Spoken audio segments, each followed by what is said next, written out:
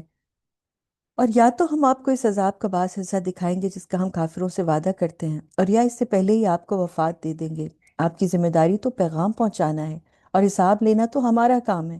تو اللہ سبحانہ و تعالیٰ نے ججمنٹس جو ہے نا وہ خود اپنے لیے رکھی ہیں۔ ہمارا کام نہیں ہے کہ ہم ججمنٹ پہنچائیں، ججمنٹ پاس کریں کہ یہ بندہ جنتی ہے، یہ جہنمی ہے، یہ تو ایسا ہے، یہ تو کبھی توبہ کرے گا ہی نہیں، یہ تو بہت ہی برا ہے۔ نہیں، ججمنٹ پاس کرنا اللہ کا کام ہے، اور ہمیں کیا کام دیا گیا؟ جیسے نبی صلی اللہ علیہ وسلم کی ہم امتی ہیں، آپ صلی اللہ علیہ وسلم کو بھی کہا گیا کہ آپ کی ذمہ داری صرف لوگوں کو بات پہنچانا۔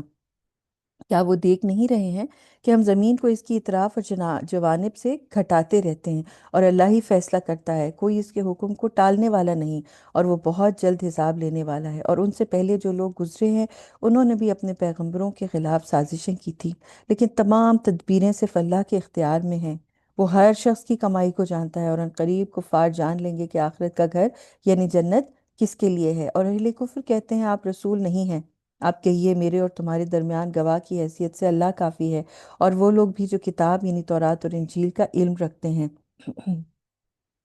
وَلَقَدِ اسْتُهْزِئَ بِرُسُلٍ مِّن قَبْلِكَ فَأَمْلَيْتُ لِلَّذِينَ كَفَرُوا ثُمَّ